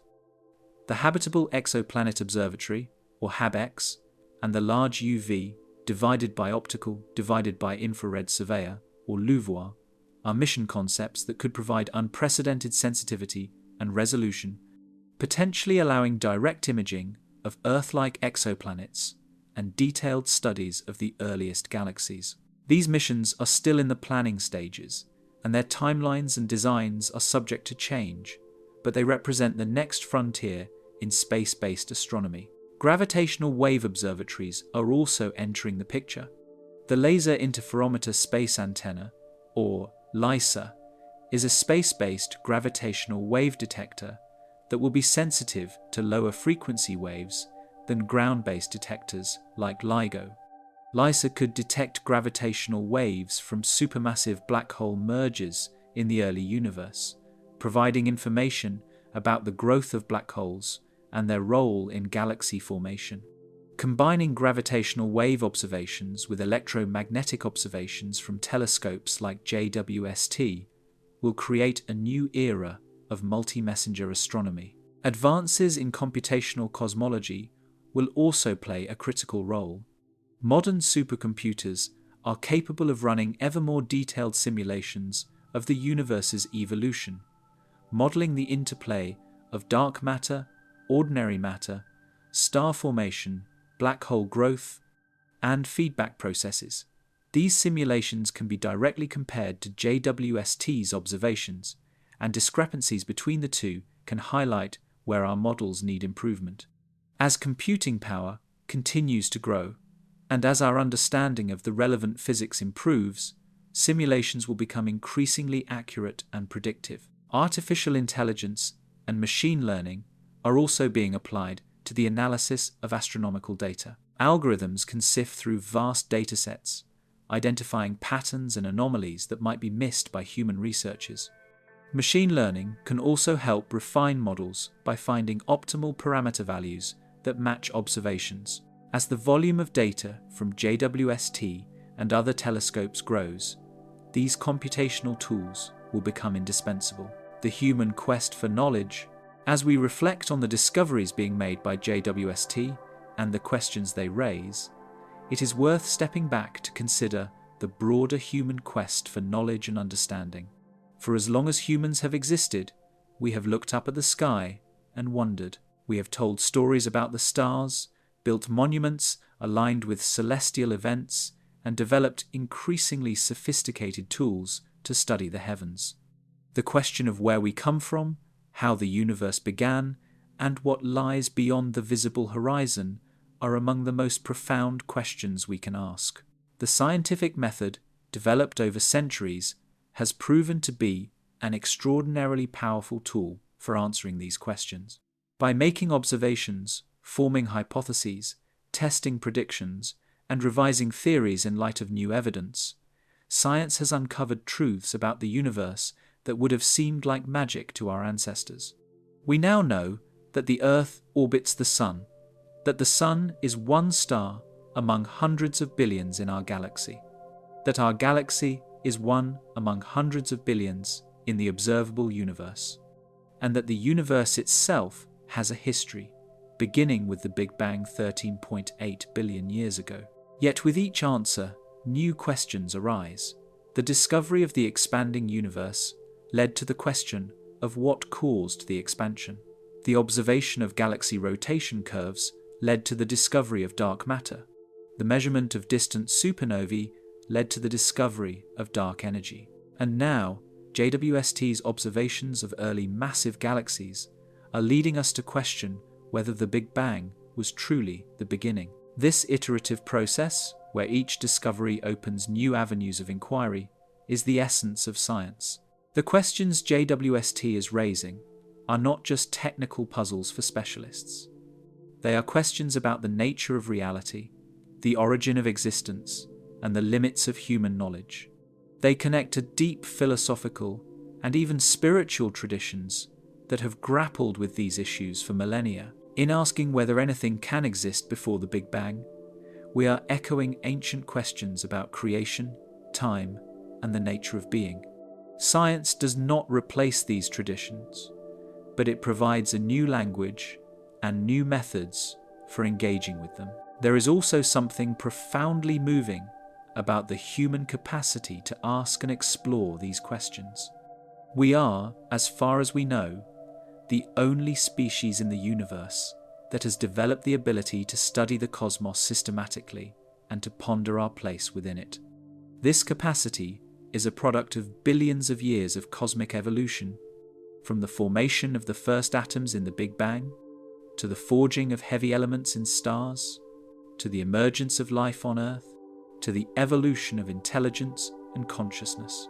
In some sense, we are the universe becoming aware of itself, asking questions about its own origin and destiny.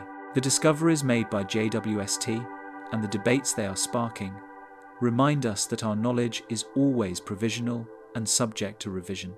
No matter how confident we are in our theories, nature always has the capacity to surprise us. This humility in the face of the unknown is a core virtue of science, and it is what drives the relentless pursuit of new observations, better theories, and deeper understanding. The fact that we do not yet know whether anything exists older than the Big Bang is not a failure. It is an opportunity, a challenge, and an invitation to keep exploring. What this means for our cosmic perspective, the possibility that JWST has detected something older than the Big Bang, or at least structures that challenge our timeline of cosmic history, has profound implications for how we think about our place in the universe. If the Big Bang was not the absolute beginning, if time and space existed before it, or if our universe is part of a larger multiverse or a cyclical process, then our perspective on existence shifts in fundamental ways. One implication is that the universe might be far older, larger, and more complex than we ever imagined. Instead of a single timeline stretching back 13.8 billion years to a singular beginning, there might be layers of history, cycles of existence, or a vast multiverse of which our observable universe is just a tiny part. This is both humbling and awe-inspiring.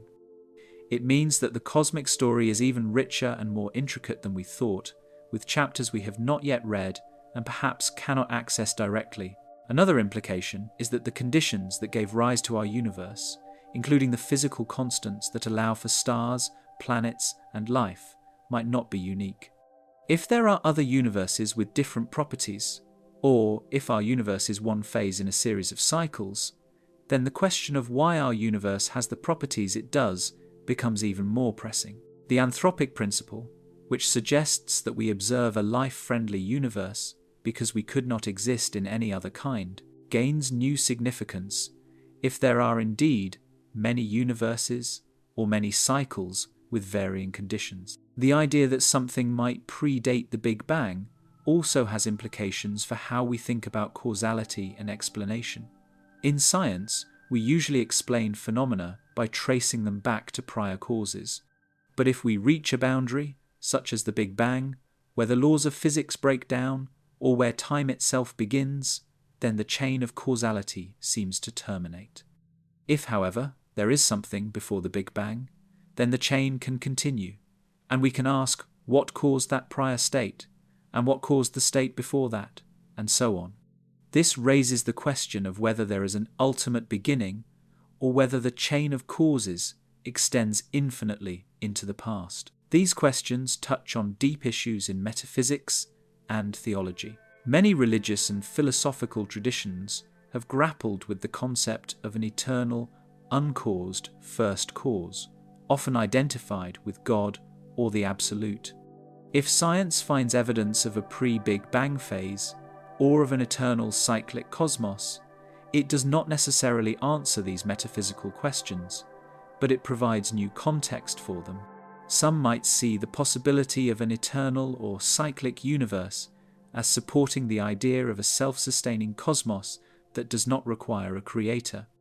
Others might see the complexity and order of such a cosmos as evidence of design or purpose.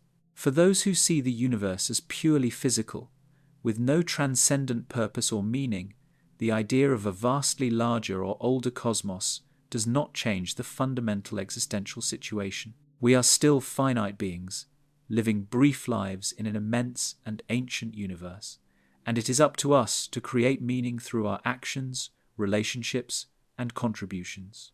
For those who see the universe as imbued with meaning, perhaps through the presence of a divine creator, or through some inherent teleology, the expanding scope of cosmic history might deepen the sense of mystery and wonder.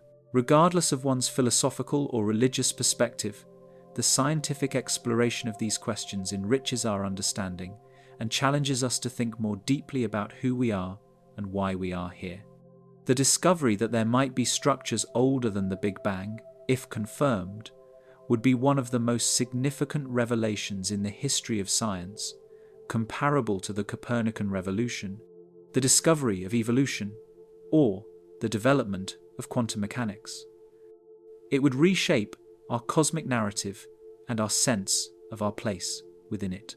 The current state of the debate, so, has JWST truly detected something older than the Big Bang? The honest answer is that we do not yet know. The observations of early massive galaxies are real and well documented, but their interpretation is still subject to debate. There are alternative explanations that do not require radical revisions to cosmology, and more data is needed to rule these out definitively. However, the possibility that we are seeing evidence of a pre-Big Bang phase, or that the standard cosmological timeline needs significant revision, is being taken seriously by the scientific community. What we do know is that JWST has opened a new window on the early universe, revealing galaxies and structures that challenge our expectations and force us to reconsider our models. Whether the ultimate explanation involves new physics, modifications to the standard model, or a better understanding of star formation and galaxy assembly, the process of investigation is pushing the boundaries of human knowledge. The questions being raised are among the most profound we can ask, touching on the origin of the universe, the nature of time, and the limits of what we can know. The journey of discovery is far from over. JWST will continue to observe the early universe, collecting more data and refining our understanding. Other telescopes, both current and future, will contribute complementary observations. Theorists will develop new models and test them against the data. Computer simulations will become more detailed and realistic. And gradually, piece by piece, the picture will come into focus. We may find that the early massive galaxies can be explained within the standard framework after all, with some tweaks and refinements. Or we may find that a revolution in cosmology is needed, one that changes our understanding of the beginning and the history of the universe. Whatever the outcome, the exploration itself is valuable. It deepens our understanding, challenges our assumptions, and reminds us of the vastness and mystery of the cosmos. It connects us to a long tradition of thinkers and explorers who have asked similar questions and sought similar answers, and it reflects the best of human curiosity, ingenuity, and perseverance. The question of whether anything can be older than the Big Bang is not just a scientific puzzle. It is a window into the ultimate questions about existence, and pursuing it is one of the most meaningful endeavors we can undertake. Thank you for joining me on this exploration of one of the most exciting and puzzling discoveries in modern cosmology. If you enjoyed this deep dive, make sure to like this video, subscribe to the channel, and hit the notification bell so you never miss future content. Drop a comment below with your thoughts. Do you think JWST has really found something older than the Big Bang? Or do you think there's another explanation? And if you want to support the channel and help us create more in-depth explorations of the cosmos, consider becoming a patron or checking out our merchandise. Until next time, keep looking up, keep asking questions, and never stop wondering about the mysteries of the universe. The cosmos is vast, ancient, and full of secrets, and every new discovery brings us one step closer to understanding it all. The detailed timeline of early galaxy formation. To fully appreciate why JWST's discoveries are so surprising, we need to understand the standard timeline of early galaxy formation in much greater detail. According to the Lambda CDM model, the process begins with the quantum fluctuations generated during cosmic inflation. These tiny variations in density, stretched to cosmic scales by inflation, become the seeds from which all structure grows.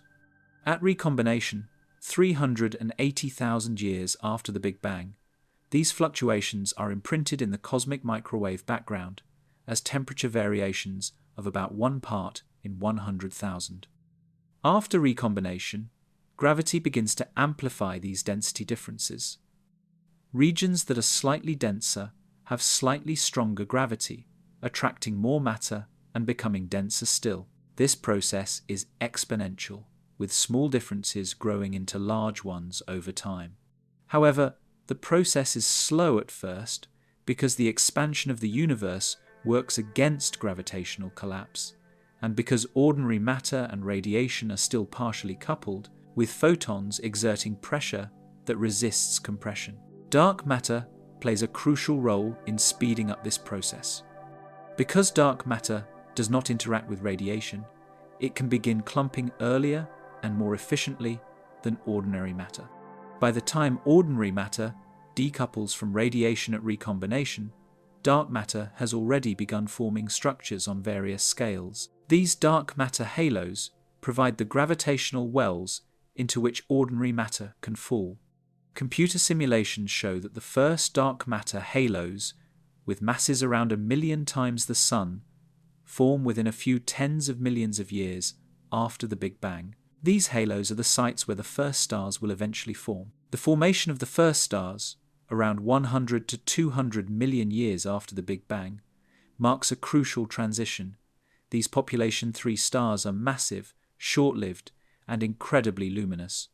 They begin to heat and ionize the surrounding gas, creating bubbles of ionized hydrogen.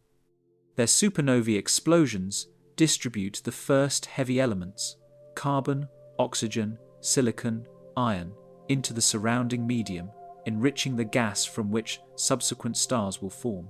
The presence of these heavy elements changes the cooling properties of the gas, making it easier for gas to collapse and form stars. This feedback loop accelerates structure formation. The first proto-galaxies are thought to form from the merger of several dark matter halos, each containing stars and gas. These early galaxies are small, with masses of only a few 100 million solar masses, and they are irregular in shape, without the organized structures of spiral arms or elliptical profiles that characterize more mature galaxies. Star formation in these early systems is intense but intermittent, driven by episodes of gas infall and regulated by feedback from supernovae and stellar winds. As time progresses, these proto-galaxies continue to merge and grow. The hierarchical assembly process means that larger structures form from the merging of smaller ones. By about 500 million years after the Big Bang, galaxies with masses of several billion solar masses should begin to appear, though they would still be smaller and less organized than galaxies in the nearby universe. Spiral galaxies, with their characteristic disk structures and spiral arms, are not expected to form until later, around 1 to 2 billion years after the Big Bang, when there has been enough time for gas to settle into rotating disks and for gravitational interactions to shape the spiral patterns. This standard timeline is based on a combination of theoretical modeling, computer simulations, and observations from telescopes like Hubble.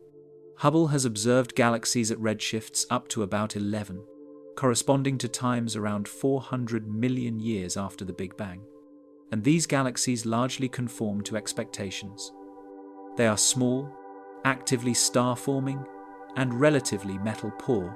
JWST, with its superior sensitivity, was expected to push this boundary back, finding even earlier galaxies that would be even smaller and more primitive.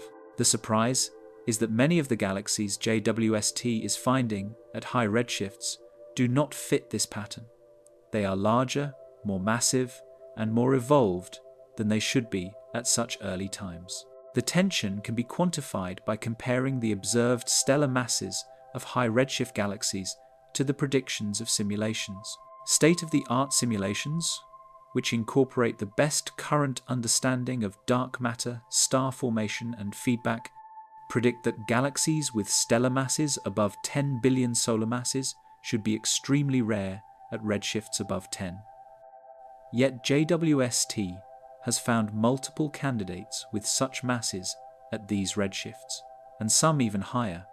The observed number density of massive galaxies is orders of magnitude higher than predicted, suggesting that either the simulations are missing something important or the observational interpretations need revision. One key question is how efficiently gas is converted into stars in these early galaxies. The star formation efficiency is the fraction of gas that turns into stars, rather than remaining as gas or being expelled from the galaxy by feedback. In nearby galaxies, this efficiency is typically a few percent. If the efficiency were much higher in the early universe, perhaps 10 or 20%, it could help explain the rapid buildup of stellar mass. However, increasing the efficiency has other consequences, such as altering the amount of gas available for later star formation and affecting the metallicity evolution of galaxies. These consequences need to be checked against observations. Another factor is the initial mass function, the distribution of stellar masses at birth. In nearby galaxies, the IMF is such that most stars are low mass and only a small fraction are high mass. If the IMF in the early universe were different, with more high-mass stars, then the light per unit stellar mass would be higher, and galaxies might appear brighter without being as massive. However, high-mass stars also produce more supernovae and more feedback, which could suppress further star formation, so the net effect is not straightforward. The role of mergers is also important.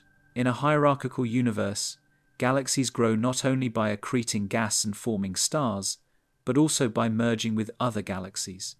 Major mergers, where two galaxies of comparable mass collide, can trigger intense bursts of star formation and rapidly increase the total stellar mass. If mergers were more frequent in the early universe than simulations predict, it could accelerate galaxy growth.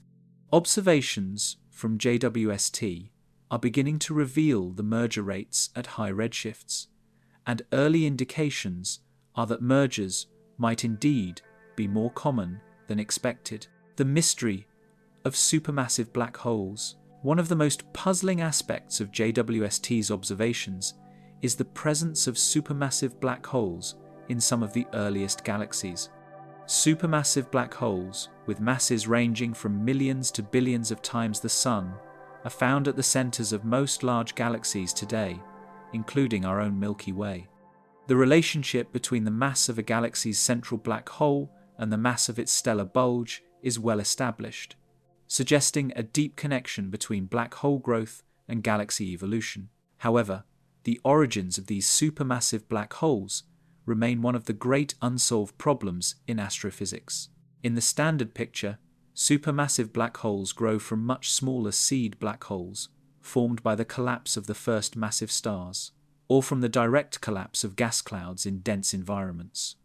These seed black holes then grow over billions of years by accreting gas from their surroundings and by merging with other black holes when galaxies collide. The growth rate is limited by the Eddington limit, which is the maximum rate at which a black hole can accrete matter before the radiation pressure from the infalling material pushes the gas away. Even at the Eddington limit, growing a black hole from a stellar mass seed of a few tens of solar masses to a billion solar masses takes about 1 billion years. JWST has detected active galactic nuclei, the bright emission from gas spiraling into supermassive black holes in galaxies at redshifts above 10 when the universe was less than 500 million years old. Some of these black holes appear to have masses in the millions or even tens of millions of solar masses. If they grew from stellar mass seeds through standard accretion, there simply has not been enough time for them to reach such large masses. This suggests that either the seed black holes were much more massive than previously thought, or that the growth rate was somehow faster than the Eddington limit, or that the black holes formed through a different mechanism entirely. One possibility is that the seed black holes were formed through the direct collapse of massive gas clouds in the early universe, creating black holes with masses of thousands or even hundreds of thousands of solar masses right from the start. This could happen if the gas clouds were able to collapse without fragmenting into stars, which requires special conditions such as low metallicity and the absence of certain cooling mechanisms.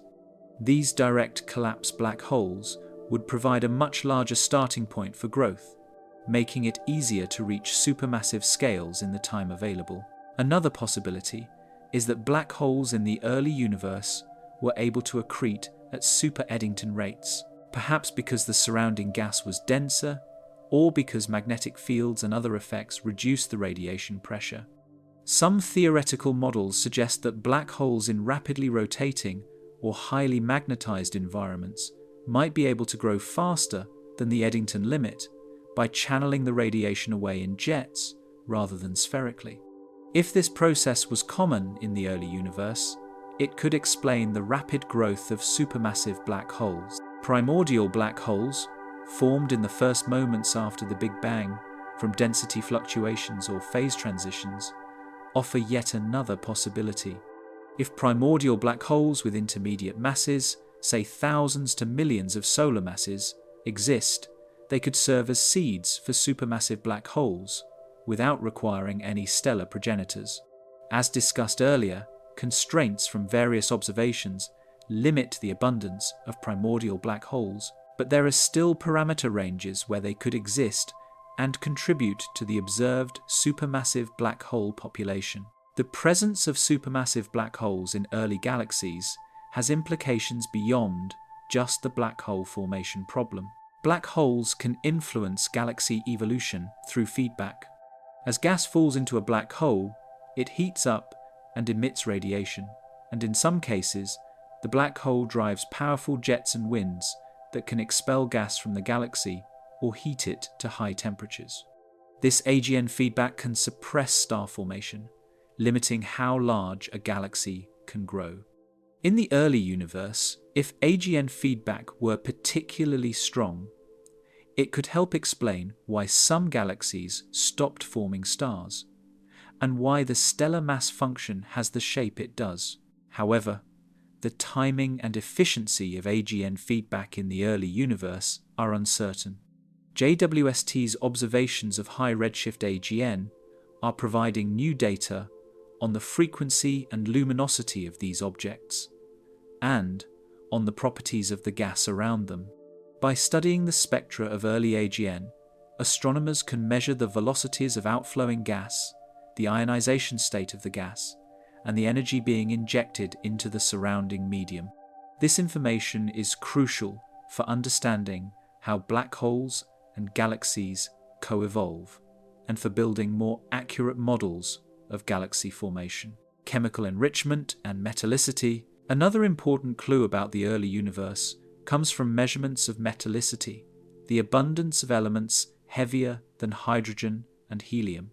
In astronomy, these heavier elements are called metals, and they are produced in the cores of stars and distributed into space by supernova explosions and stellar winds.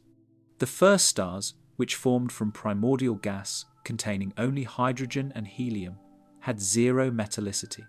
As these stars lived and died, they enriched the surrounding gas with metals, and subsequent generations of stars were born with higher metallicities. Metallicity is important for several reasons. It affects the cooling properties of gas, which in turn affects how efficiently gas can collapse to form stars. Higher metallicity gas can cool more efficiently because metal atoms and ions radiate energy effectively, allowing clouds to collapse to higher densities and form lower mass stars. Metallicity also affects the lifetimes and fates of stars, with metal-rich stars evolving differently from metal-poor stars. And metallicity provides a kind of clock tracing the history of star formation and chemical enrichment in a galaxy. JWST is capable of measuring the metallicity of early galaxies by analyzing the emission lines in their spectra. Certain spectral lines, such as those from oxygen, nitrogen, and carbon, are produced by gas that has been ionized by young stars, and the ratios of these lines can be used to infer the metallicity. Early results from JWST show that some high redshift galaxies have surprisingly high metallicities for their ages, comparable to galaxies in the nearby universe. This suggests that they have already undergone significant star formation and chemical enrichment, building up metals rapidly. Rapid metal enrichment could occur if star formation were very efficient, converting a large fraction of gas into stars in a short time, or if the initial mass function was skewed toward massive stars, which produce more metals per generation. Alternatively, it could indicate that the galaxies have experienced multiple episodes of star formation, with early generations of stars already having enriched the gas by the time JWST observes them. Understanding the metallicity evolution of early galaxies is crucial for reconstructing their star formation histories and for testing models of chemical enrichment. There is also the question of how metals are distributed within and between galaxies. In the early universe, supernovae and stellar winds could eject metal-enriched gas from small galaxies, distributing it into the intergalactic medium. This enriched gas could then be accreted by other galaxies, spreading metals across the cosmos. Observations suggest that even the intergalactic medium at high redshift contains trace amounts of metals, indicating that some enrichment has already occurred. Understanding this process of galactic outflows and inflows is important for understanding the overall chemical evolution of the universe.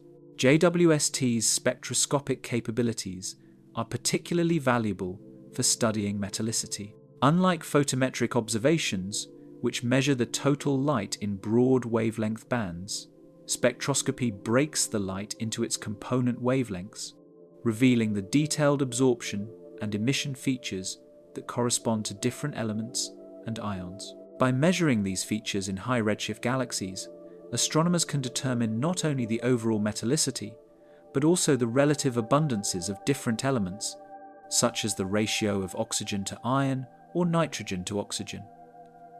These abundance ratios provide additional constraints on the types of stars that produce the metals and the timescales of enrichment. Some early JWST results have shown galaxies with unusual abundance patterns, different from what is seen in nearby galaxies. For example, some galaxies show elevated nitrogen to oxygen ratios, which could indicate the presence of massive stars or special stellar populations. Others show evidence of rapid oxygen enrichment, suggesting that massive stars and supernovae dominated the early enrichment process. These observations are prompting theorists to refine their models of stellar nucleosynthesis and chemical evolution, and they are providing new tests of how stars form and evolve in extreme environments. The first billion years in detail. Let's walk through the first billion years after the Big Bang in even greater detail, highlighting the key milestones and transitions that shape the early universe. This timeline, based on the lambda CDM model and constrained by observations, provides the backdrop against which JWST's surprising findings must be understood. At time zero, the Big Bang occurs. The universe is unimaginably hot and dense, with temperatures far exceeding billions of degrees. In the first fraction of a second, cosmic inflation stretches quantum fluctuations to cosmic scales, setting the stage for all future structure. After inflation ends, the universe is filled with a hot plasma of particles, including quarks, gluons, electrons, neutrinos, and photons. As the universe expands and cools, quarks combine to form protons and neutrons, the building blocks of atomic nuclei. By about 1 second after the Big Bang, the temperature has dropped to about 10 billion degrees, cool enough for protons and neutrons to stick together. Over the next few minutes, nuclear reactions produce helium-4, deuterium, helium-3, and lithium-7 specific ratios. About 75% of the ordinary matter remains as hydrogen, and about 25% becomes helium. These primordial abundances are a key prediction of Big Bang nucleosynthesis and have been confirmed by observations. For the next 380,000 years, the universe continues to expand and cool, but it remains opaque. Electrons and photons are tightly coupled, and light cannot travel freely. As the temperature drops below about 3000 Kelvin, electrons and protons combine to form neutral hydrogen atoms, and the universe becomes transparent. This is recombination, and it releases the cosmic microwave background radiation. From this point on, the CMB photons stream through space, cooling and redshifting as the universe expands. After recombination comes the cosmic dark ages, a period when the universe is filled with neutral hydrogen, but no stars have yet formed. The universe is dark, illuminated only by the fading glow of the CMB. During this time, gravity is slowly pulling matter together, amplifying the density fluctuations imprinted during inflation. Dark matter clumps into halos, and ordinary matter begins to accumulate in the centers of these halos. Around 100 to 200 million years after the Big Bang, the first stars ignite. These population 3 stars are massive and luminous, burning brightly for only a few million years before exploding as supernovae. Their ultraviolet light begins to ionize the surrounding hydrogen, creating bubbles of ionized gas. The first galaxies, small and irregular, assemble from the mergers of dark matter halos containing these early stars. Star formation is intense but episodic, driven by gas infall and regulated by supernova feedback. By about 400 million years after the Big Bang, corresponding to a redshift around 10 to 11, small galaxies are beginning to merge and grow. The ionized bubbles around individual galaxies begin to overlap, and the epoch of reionization is underway. Observations from Hubble have revealed galaxies at this epoch, and they appear as expected, small, actively star-forming, and with low metallicities. JWST, observing at this same epoch, is finding some galaxies that match these expectations, but also many that do not. By 500 to 600 million years after the Big Bang, reionization is well advanced, and a significant fraction of the universe is ionized. Galaxies are growing through continued star formation and mergers. The first supermassive black holes are beginning to form, though their origins remain mysterious. The cosmic web is becoming more defined, with galaxies clustering along filaments and accumulating in nodes. By about 1 billion years after the Big Bang, corresponding to a redshift around 6, reionization is complete. The universe is fully ionized and transparent to ultraviolet light. Galaxies have grown to masses of tens of billions of solar masses, and the first large-scale structures, protoclusters of galaxies, are beginning to form. This marks the end of the early universe and the transition to the era of galaxy maturation. Throughout this first billion years, the rate of structure formation is governed by the interplay of gravity, expansion, cooling, star formation, and feedback. The Standard Model makes specific predictions about how this process unfolds, and these predictions have been tested against observations from Hubble and other telescopes. JWST's observations are now testing these predictions at even earlier times and with greater precision, and the results are challenging some of the assumptions underlying the standard timeline. The broader context of cosmological tensions, the issues raised by JWST's observations, are not occurring in isolation. Over the past decade, several tensions and anomalies in cosmological data have emerged, each calling into question different aspects of the standard lambda CDM model. While no single issue is definitive on its own, together they suggest that our understanding of the universe might be incomplete. Understanding these broader tensions provides important context for interpreting JWST's findings. The Hubble tension, which we discussed earlier, is perhaps the most prominent. Measurements of the current expansion rate from the cosmic microwave background and from local distance indicators disagree by about 9%, a statistically significant discrepancy.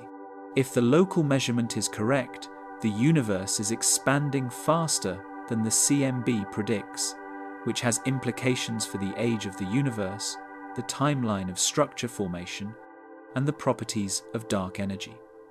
Resolving this tension might require new physics, such as early dark energy, additional relativistic particles, or modifications to gravity. Another tension involves the clustering of matter on large scales, quantified by a parameter called sigma-8. Measurements of sigma-8 from the cosmic microwave background and from galaxy clustering and weak gravitational lensing show some disagreement, with lensing measurements tending to give lower values.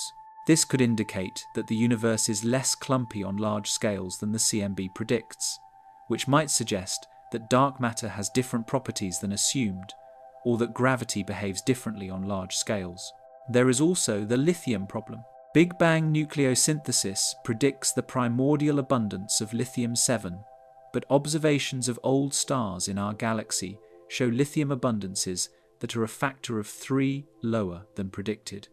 This discrepancy has persisted for decades and remains unexplained. It could indicate that our understanding of stellar physics is incomplete, or it could suggest that something about the conditions in the early universe was different from what we assume. The so-called axis of evil is an anomaly in the cosmic microwave background. Certain large-scale patterns in the CMB, particularly the quadrupole and octupole moments, appear to be aligned with each other and with the plane of the solar system, which seems highly unlikely to occur by chance. Some researchers suggest that this alignment is a statistical fluke, while others propose that it might indicate violations of the cosmological principle or the presence of large-scale structure beyond the observable universe. The cold spot in the CMB is another anomaly. This is an unusually large cold region in the CMB, much larger and colder than would be expected from random fluctuations. Various explanations have been proposed, including the presence of a supervoid, a large region of space with lower than average density, or more exotic ideas like the signature of a collision with another bubble universe. No consensus has been reached, and the cold spot remains an open puzzle. These tensions and anomalies, individually, might be explainable through systematics, statistical flukes, or refinements to the standard model. But collectively, they suggest that there might be something we are missing. JWST's observations of early massive galaxies add another data point to this list, and they raise the possibility that the standard model, while remarkably successful in many respects, might need significant revision or extension. Whether the resolution comes from better measurements, better models, or genuinely new physics remains to be seen. The path forward, as the cosmology community grapples with JWST's observations and the questions they raise, what is the path forward? How can we determine whether the early massive galaxies truly indicate a problem with the standard model, or whether they can be explained within the existing framework? The answer lies in a combination of more observations, better models, and rigorous testing of alternative hypotheses. First, more spectroscopic observations are essential. Photometric redshifts, while useful for identifying candidates, are not sufficiently reliable for definitive conclusions. Spectroscopy provides much more accurate redshifts and also reveals detailed information about the stellar populations, metallicities, star formation rates, and ionization states of galaxies. JWST's NIRSpec instrument is being used extensively for this purpose, and large spectroscopic surveys are underway to confirm and characterize high redshift galaxies. Second, multi-wavelength observations are crucial. Combining data from JWST's infrared observations with observations at other wavelengths, such as radio, submillimeter, and X-ray, provides a more complete picture of galaxy properties. Radio observations can trace the cold gas and dust in galaxies. Submillimeter observations can detect heavily obscured star formation, and X-ray observations can identify active galactic nuclei and reveal hot gas in galaxy halos. By combining all these observations, astronomers can build comprehensive models of early galaxies and test their predictions against the data. Third, improved simulations are necessary. Current simulations of galaxy formation are sophisticated, but they still rely on approximations and subgrid models for processes that occur on scales too small to be resolved directly. Processes like star formation, feedback from supernovae and AGN, and the interaction between gas and dark matter are complex and uncertain. Next-generation simulations, running on more powerful supercomputers and incorporating more detailed physics, will be able to make more accurate predictions. Comparing these predictions to JWST's observations will help identify which aspects of the models need revision. Fourth, alternative cosmological models need to be explored systematically. If the standard lambda CDM model cannot accommodate the observations, even with reasonable modifications to astrophysical processes, then we need to consider more radical alternatives. This includes models with modified gravity, different dark matter properties, varying fundamental constants, or pre-Big Bang phases. Each of these alternatives makes specific predictions that can be tested against observations, not just from JWST, but from the cosmic microwave background, large-scale structure surveys, gravitational wave detectors, and other sources. Fifth, interdisciplinary collaboration is essential. The questions raised by JWST's observations touch on many areas of physics and astronomy, from cosmology and astrophysics to particle physics and quantum gravity. Solving these puzzles will require input from theorists and observers, from specialists in galaxy evolution, CMB physics, computational cosmology, and fundamental physics. Conferences, workshops, and collaborative projects bring together researchers from different fields to share ideas and develop new approaches. Sixth, public engagement and education are important. The discoveries being made by JWST are not just of interest to specialists. They capture the imagination of the public and inspire the next generation of scientists. Communicating these discoveries clearly and accurately, while also conveying the uncertainties and the process of scientific inquiry, helps build public support for science and fosters a culture of curiosity and critical thinking. The meaning of cosmic discovery, the possibility that JWST has detected something older than the Big Bang, or at least structures that challenge our understanding of cosmic history, is a reminder of the dynamic and evolving nature of science. Our current theories, no matter how successful, are always provisional and subject to revision in light of new evidence. The willingness to question assumptions, to test predictions rigorously, and to revise theories when necessary is what makes science such a powerful tool for understanding the universe. The questions JWST is raising are among the most profound we can ask.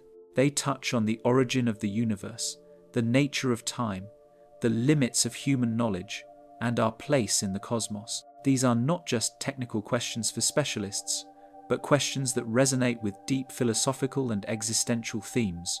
In exploring them, we are continuing a quest that has occupied thinkers for millennia, a quest to understand where we come from, how the universe began, and what lies beyond the boundaries of the known. Whether the ultimate answer involves new physics, a revision of the standard model, or a better understanding of astrophysical processes, the journey of discovery is valuable in itself. It pushes the boundaries of human knowledge, reveals the beauty and complexity of nature, and reminds us of the vastness and mystery of the cosmos. Every new observation, every refined measurement, every theoretical insight brings us closer to understanding the universe and our place within it. As we continue to observe the universe with JWST and other telescopes, as we build more sophisticated models and test them against data, as we explore alternative theories and push the limits of our understanding, we are engaged in one of humanity's most noble endeavors. The search for truth, the desire to know, and the courage to question are what define us as a species. And in asking whether anything can be older than the Big Bang, we are reaching toward the ultimate questions about existence itself. The cosmos is vast, ancient, and full of mysteries. Every answer we find raises new questions, and the process of inquiry is never-ending. But that is what makes the journey so exciting and so meaningful. We may never know all the answers, but the act of asking, exploring, and discovering is what enriches our lives and connects us to something greater than ourselves. The universe is calling, and with telescopes like JWST, we are answering that call, one discovery at a time.